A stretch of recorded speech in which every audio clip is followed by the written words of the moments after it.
Assalamualaikum dan salam sejahtera. Kami daripada Grup 1 akan membentangkan projek 2 bagi subjek Matematik for Engineering Technology 2. Sebelum kami mulakan pembentangan, ingin saya perkenalkan ahli kumpulan yang lain. Pertama, Elfi Putra bin Aman Shah. Kedua, saya Muhammad Aiman bin Muhammad Trabushi. Ketiga, Muhammad Izam bin Muhammad Azmi. Keempat, Muhammad Shazlan bin Mak Yunus. Kelima, Muhammad Aiman bin Muhammad Syukri. Keenam, Nur Izzati Azika binti Muhammad Razali. Dan yang terakhir, Muhammad Burhan bin Muhammad Zulkifli. Baiklah, saya serahkan kepada Muhammad Aiman bin Muhammad Syukri untuk tangan bagi soalan pertama. Assalamualaikum, my name is Mama Aiman bin Shukri. So I will present about theory and also the solution for question 1.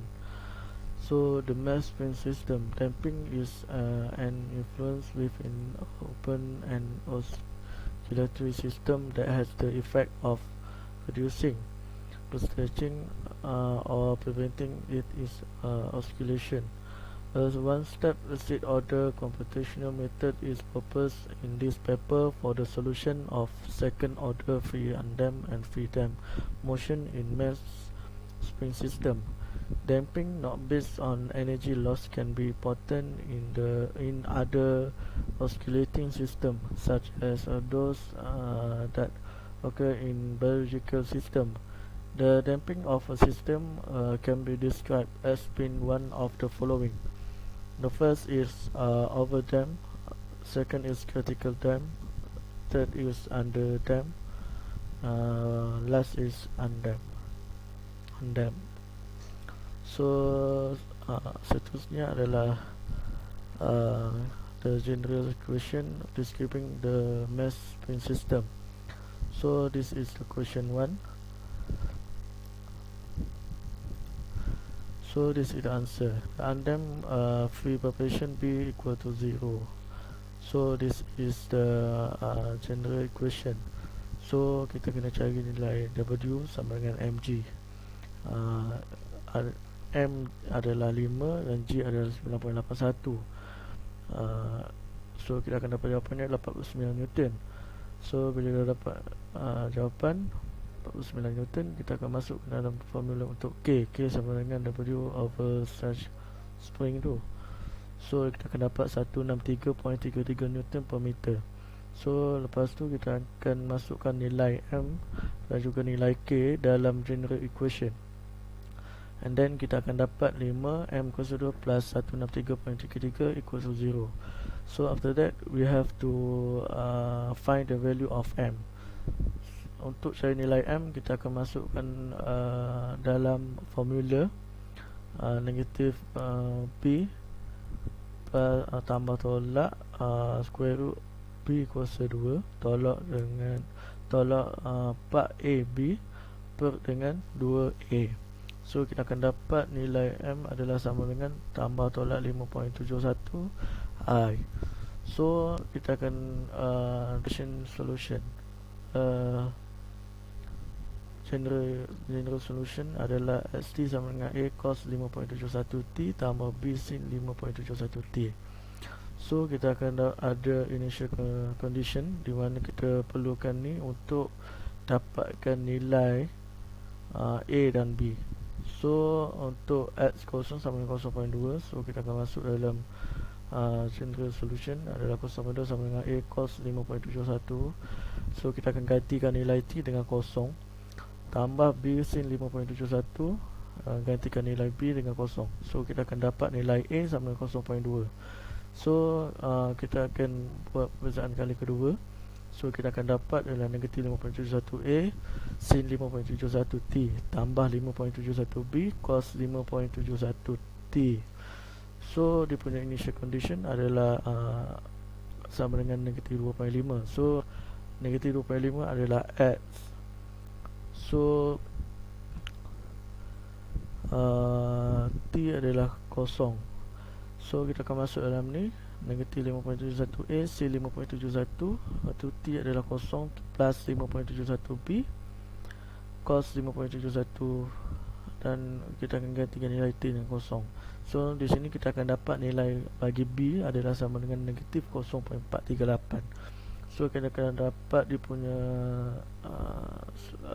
equation yang baru adalah XT sama dengan 0.2, cos 5.71T sama dengan 0.438, sin 5.71T. So this the answer for the question 1. Thank you.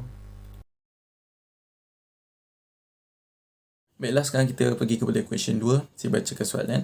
If a mass spring system with an iron ball of weight 98 Newton can be regarded as undamped free vibration and the spring is such that the ball stretch it to 1.09 meter, di mana ialah change of length, how many cycle per minute will be the system execute, and what will motion be if we pull the ball down from rest by the 0.16 meter and let it start with the zero initial velocity. So hint yang kita dapat kat sini, weight sama dengan mg, di mana nilai gravity 98, lepas tu spring constant sama dengan weight bahagi dengan change per length, dan angular frequency pula nilai spring constant bagi dengan mass, kita punca kuasa. Jadi untuk jawab soalan ni kita akan guna general equation bagi spring mass system, iaitu m dx per dt double prime tambah b dx per dt prime tambah kx sama dengan ft. So kita tahu yang pertama undamped free vibration, maksudnya kat sini b equal to 0. Kemudian bagi nilai m pula, daripada formula W sama dengan mg, kita boleh cari nilai m, W per g. W 98 bahagi dengan nilai g 98, kita dapat 10 kg. Kemudian kita ada dua syarat kat sini, x0 sama dengan 0.16 meter dan x prime 0 sama dengan 0 meter second, di mana x0 condition at rest akan dapat 0.16 meter, dan initial velocity kita tahu juga t dia sama dengan 0, dan nilai dia zero velocity 0 meter per second. Dan kemudian bagi nilai k pula, kita tahu tadi daripada formula weight bahagi dengan change of length, weight kita ada 98 bahagi dengan 1.09 meter, kita akan dapat 89.91 Newton per meter.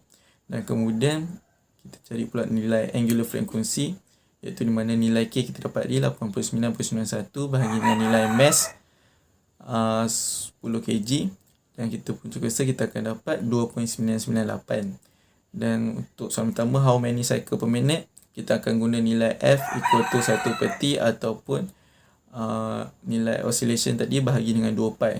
So 2.998 bahagi dengan 2 pi, kita akan dapat 0.477 cycle per minute. Baiklah, selesai untuk soalan yang tu.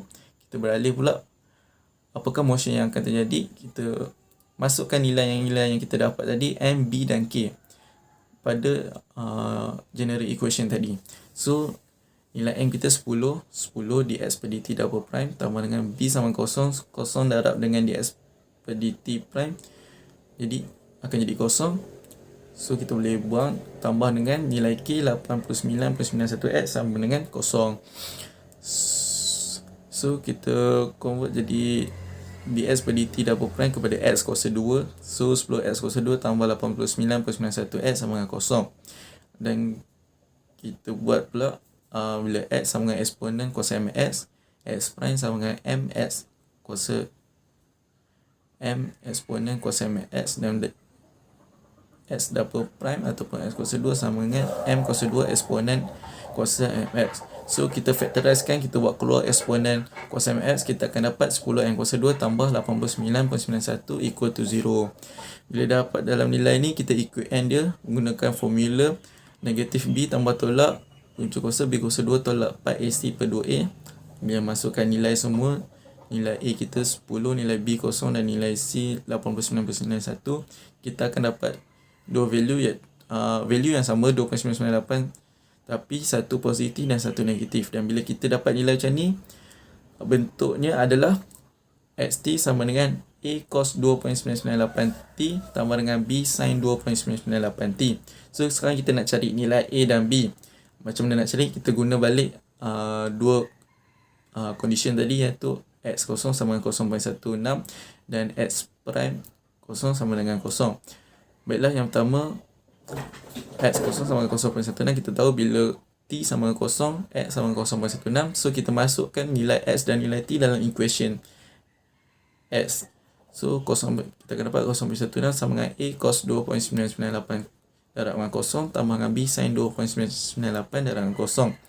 Sin 0 dapat 0, so b bercancel, buang, cos 0 sama dengan 1, jadi yang tinggal hanyalah A darab 1A. So A sama dengan 0.16. Sekarang kita dah tahu nilai A, kita nak cek nilai B. So kita guna equation X prime, di mana kita differentiate equation X tadi, kita akan dapat X prime T sama dengan negatif 2.998A sin 2.998T tambah dengan 2.99B cos 2.998T.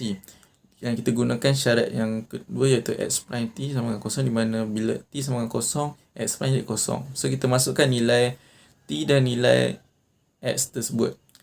So 0 sama dengan negatif 2.998A sin 2.9980 tambah 2.998B cos 2.9980. Kita tahu tadi sin 0 sama dengan 0. So 0 darab A darab negatif 2.998 akan 0. Kita boleh buang.